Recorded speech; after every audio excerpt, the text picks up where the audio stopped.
TNPSC போட்டித் தேர்வு மாணவர்கள் அனைவருக்கும் மனமார்ந்த வாழ்த்துக்களும் பாராட்டுகளும். நாம் இந்த வீடியோவில் டிஎன்பிஎஸ்சி தேர்வு பற்றிய சில பொதுவான விவரங்களை இப்போது பார்க்கலாம் நண்பர்களே. அதாவது சமூக ஊடகங்களில் சில தவறான தகவல்கள் பரவி வருகிறது நண்பர்களே. அதை பற்றிய ஒரு தெளிவுதான் இந்த வீடியோ. அதாவது சில நாட்களுக்கு முன்பாக அடுத்த ஆண்டு குரூப் 4 தேர்வு வராது என்று செய்தி வந்திருந்தது. அதை பற்றிய ஒரு தெளிவான வீடியோ நாம் பதிவேற்றம் செய்ய வந்திருந்தோம். அதை பாருங்கள்.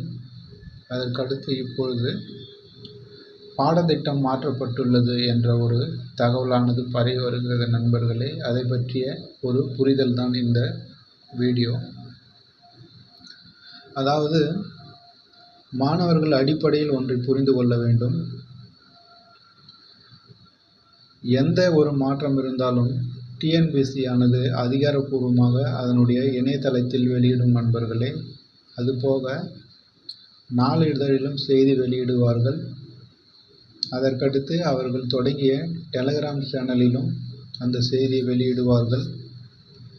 அதை மட்டுமே நீங்கள் நம்புங்கள். சமூக ஊடகங்களில் வருகிற செய்திகளை நம்பாதீர்கள் நண்பர்களே. ஏனென்றால் அவையெல்லாம் ஒரு யூகத்தின் அடிப்படையில் வெளியிடுகிறார்கள். எனவே பாடத்திட்டம் மாற்றினாலும் வேறு எந்த புதிய நடைமுறை கொண்டு வந்தாலும் உடனுக்குடன் அதை நாளிதழில் தெரியப்படுத்துவார்கள் அல்லது அவர்களுடைய இணையதளத்தில் வெளியிடுவார்கள் நண்பர்களே. அது மட்டுமே உண்மைத்தன்மை வாழ்ந்தது. மற்றபடி சமூக ஊடகங்களில் வருகிற செய்திகள் ஒரு யூகத்தின் அடிப்படையில் வெளியிடுவது தான். அதை பெரிதாக எடுத்துக்கொள்ள வேண்டாம்.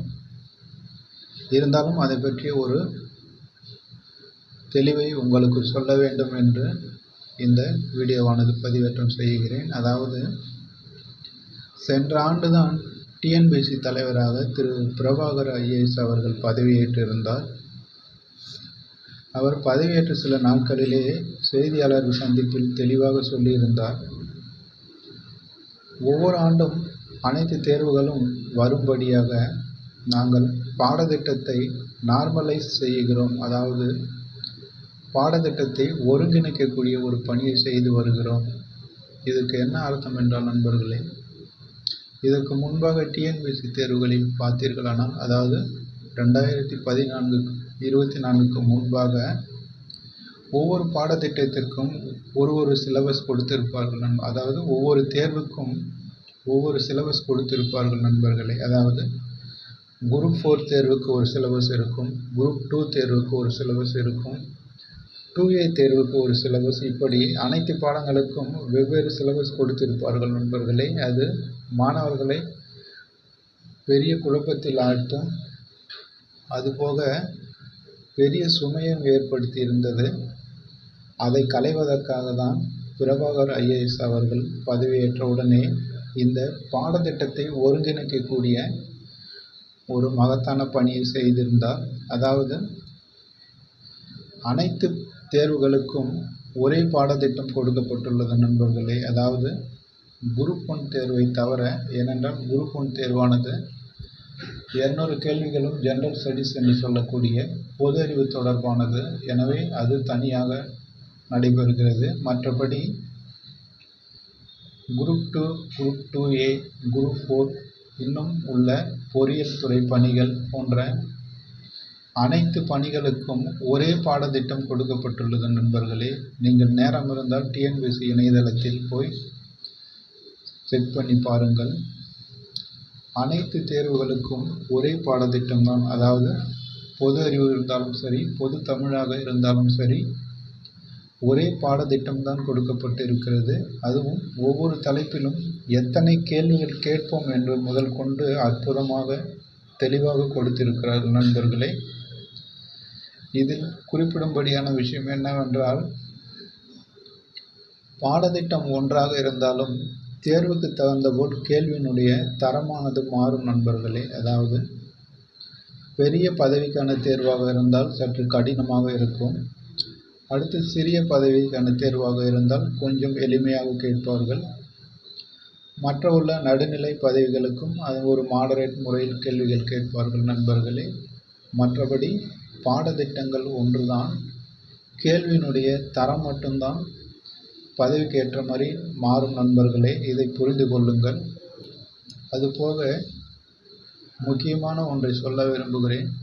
அதாவது ஒரு வாரியத்தால், அதாவது டிஎன்பிசியாக இருக்கட்டும், டிஆர்பி தேர்வாக இருக்கட்டும், வேறு எந்த யூபிஎஸ்சி, எஸ்எஸ்சி போன்ற எந்த ஒரு போர்டாக இருந்தாலும் பாடத்திட்டத்தை மாற்றினால் குறைந்தபட்சம் ஒரு 5 ஆண்டு காலமாவது அதில் தேர்வு நடத்தி இருக்க வேண்டும் நண்பர்களே.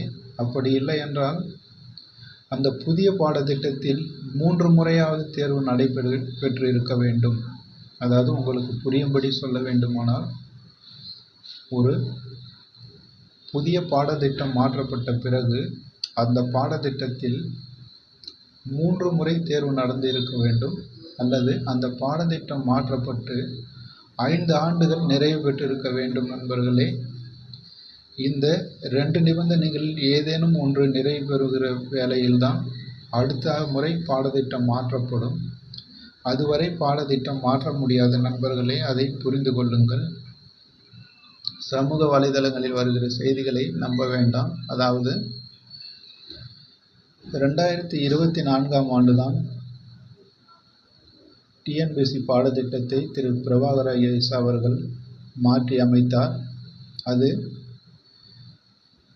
இப்போது மாற்றி அமைக்கப்பட்ட பாடத்திட்டத்தின்படி குரூப் 2 தேர்வானது நடைபெறுகிறது நண்பர்களே. அதற்கு முன்பாக குரூப் 4 தேர்வு நடந்திருக்கிறது. அடுத்த ஆண்டு வரவுள்ள குரூப் 2 தேர்வுக்கும் இதே பாடத்திட்டம்தான் தொடரும். அடுத்து 2027 வருகிற டிஎன்பிஎஸ்சி குரூப் 2, குரூப் 4 தேர்வுக்கும் இதே பாடத்திட்டம்தான் இருக்கும் நண்பர்களே. ஏனென்றால் புதிய பாடத்திட்டத்தில் குறைந்தபட்சம் 3 தேர்வுகளையாவது நடத்தி முடித்திருக்க வேண்டும். அப்படி இல்லை என்றால் 5 ஆண்டு காலமாவது அந்த பாடத்திட்டம் தொடர்ந்து அமலில் இருந்திருக்க வேண்டும். அதன் அடிப்படையில் பார்க்கும்போது சிலபஸ் மாற்றப்பட்ட பிறகு நடைபெறுகிற முதல் குரூப் 2 தேர்வு இதுதான். எனவே அடுத்து வரும் 2 குரூப் 2 தேர்வுகளுக்கும் இதே பாடத்திட்டம்தான் தொடரும் நண்பர்களே. நீங்கள் வீணாக குழம்ப வேண்டாம். இதே பாடத்திட்டத்தை தெளிவாக படியுங்கள். அதற்கடுத்து குரூப் 4 தேர்வுக்கும் அதே பாடத்திட்டம் தொடரும். அதுவும் அடுத்த 2 குரூப் 4 தேர்வுக்கும் அதே பாடத்திட்டம்தான் வரும் நண்பர்களே. அடுத்து குரூப் 1 200 கேள்விகளும் ஜெனரல் ஸ்டடீஸ் என்பதால் அதை பற்றி நம் தேவையில்லை.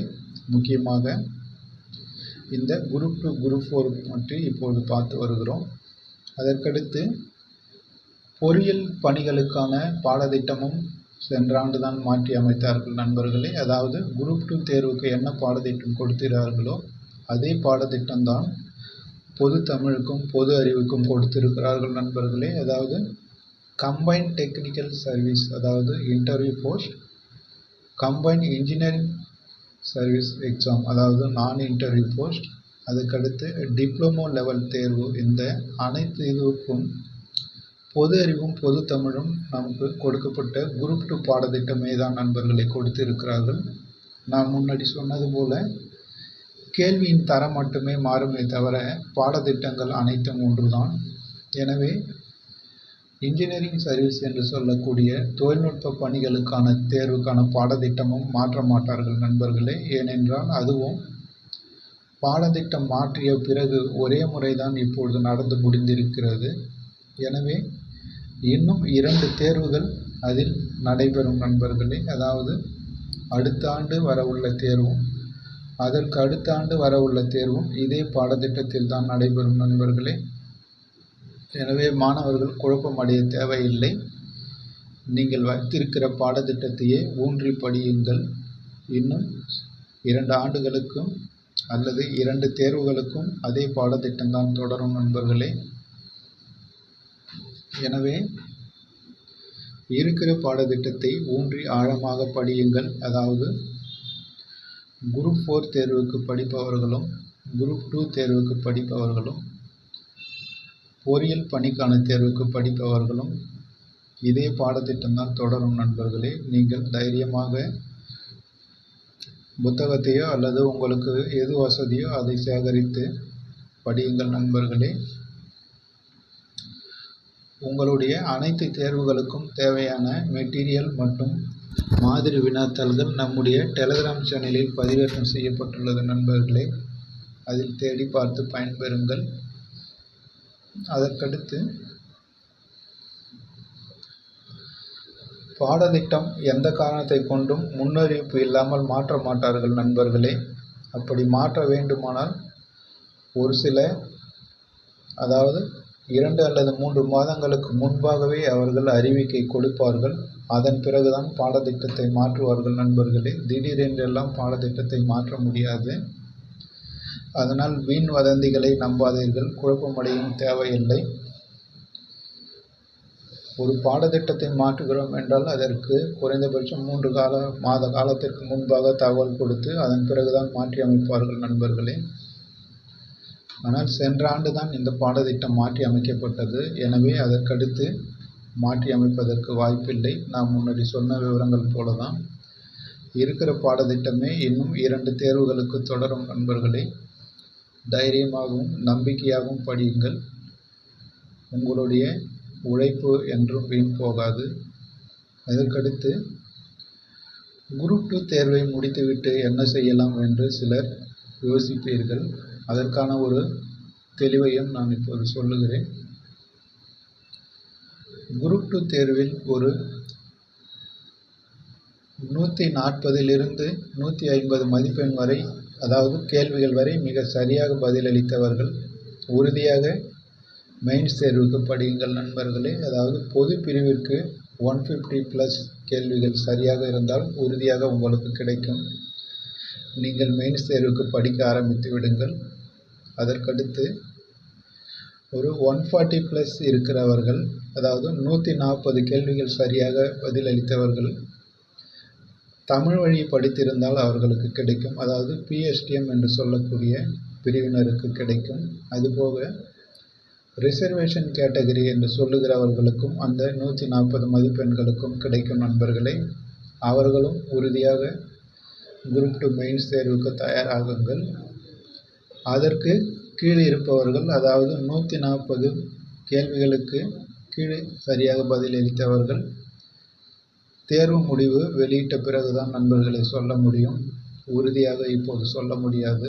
ஏனென்றால் கேள்வியினுடைய தரம் எப்படி இருக்கிறது என்பதை பார்க்கணும். போட்டி எவ்வளவு என்பதையும் பார்த்து தான் சொல்ல முடியும். ஆனால் எப்படி இருந்தாலும் ஒரு 140+ எண்ணுக்கு மேல் இருப்பவர்கள் உறுதியாக மெயின்ஸ் தேர்வுக்கு படித்து ஆரம்பித்து விடுங்கள் நண்பர்களே. அதற்கு கம்மியாக இருப்பவர்கள் தேர்வு முடிவு வந்த பிறகு தெரிந்துவிடும். அதாவது இருந்தாலும் நீங்கள் அதுவரை காத்திராமல் அடுத்து தொடர்ந்து படித்து கொண்டே இருங்கள் நண்பர்களே. ஏனென்றால் அடுத்த ஆண்டும் அனைத்து தேர்வுகளும் வரும். அதாவது குரூப் 4 தேர்வு, குரூப் 2 தேர்வு, குரூப் 1 தேர்வு, இன்ஜினியரிங் சர்வீஸ் தேர்வு போன்ற அனைத்து தேர்வுகளும் வரும் நண்பர்களே. இப்போதே படித்து வைத்திருங்கள். நீங்கள் எளிதில் வெற்றி பெறுவதற்கு உதவும். நேரத்தை வீணடிக்க வேண்டாம். தேர்வு முடிந்து விட்டது என்று அலட்சியம் காட்ட வேண்டாம் நண்பர்களே. அடுத்த ஆண்டு சட்டமன்ற தேர்தல் வர இருப்பதால் இந்த குரூப் 2 ப்ராசஸ் அனைத்தும் மார்ச் மாதத்துக்குள்ளே முடித்து விடுவார்கள் நண்பர்களே.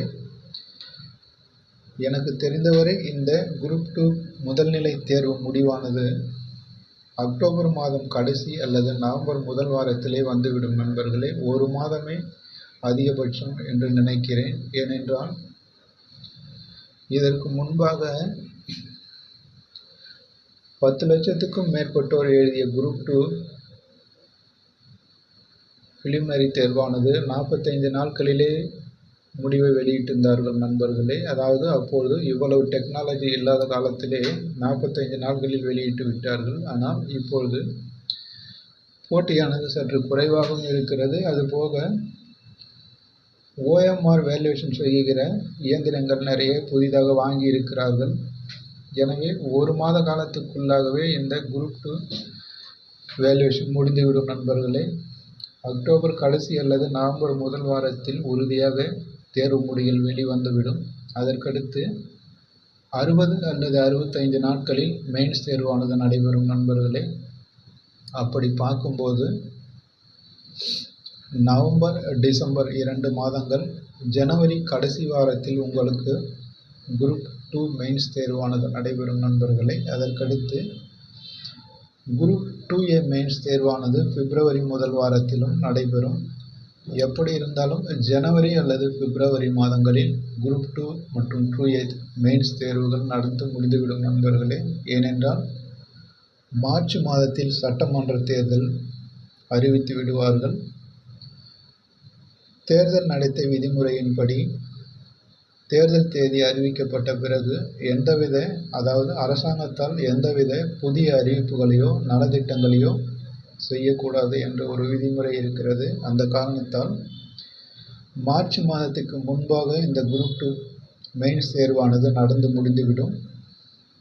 அதன் பிறகு சட்டமன்ற தேர்தல் மார்ச்சில் அறிவித்து ஏப்ரல் மாதங்களில் தேர்தல் நடைபெறும் நண்பர்களே. அதனுடைய முடிவுகள் வெளியிடப்பட்டு மே முதல் வாரத்தில் ஆட்சி அமைக்கப்படும். புதிதாக ஆட்சியானது மே முதல் வாரத்தில் அமைத்து விடுவார்கள்.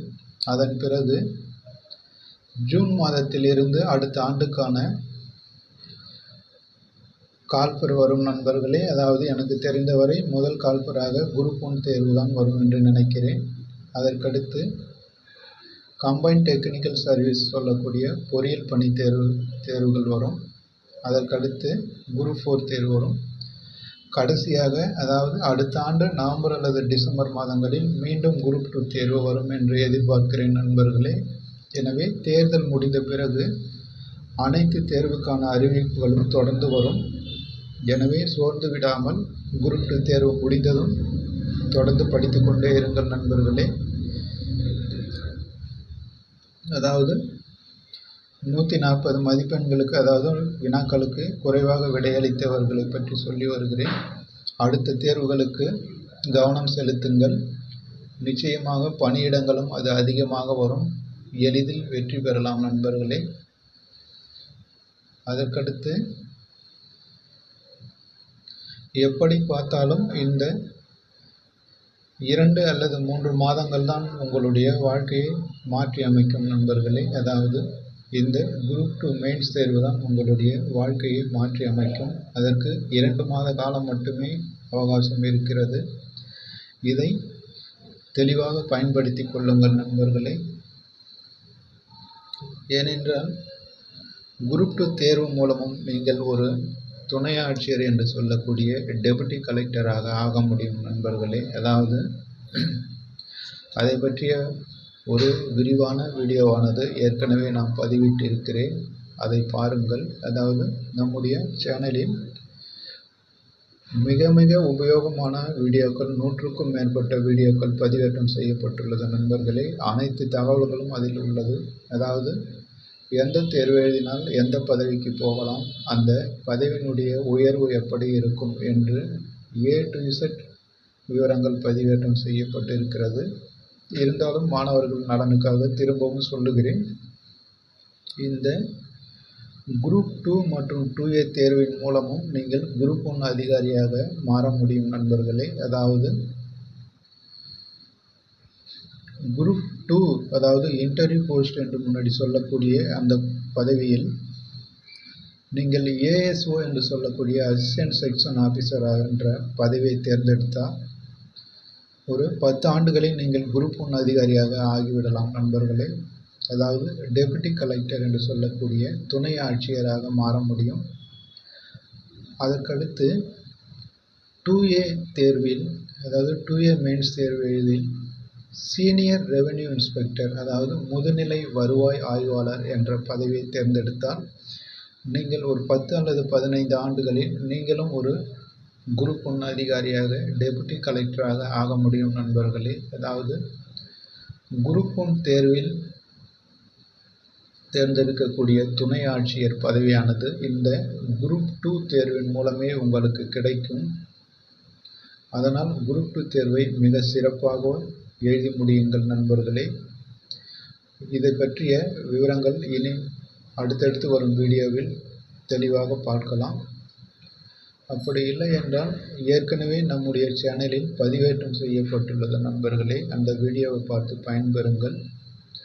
குரூப் 2 தேர்வு முடிந்ததும் எந்தெந்த பதவிக்கு எப்படி செல்வது, அதற்கான பதவி உயர்வு எப்படி இருக்கும் என்பதை பற்றி விரிவாக பார்க்கலாம் நண்பர்களே. நீங்கள் அனைவரும் போட்டித் தேர்வில் வெற்றி பெற்று ஒரு அரசாங்க அதிகாரியாக வர வேண்டும் என்று மனமாற வாழ்த்துகிறேன் நண்பர்களே. அடுத்து வரும் வீடியோவில் சந்திக்கலாம். நன்றி நண்பர்களே.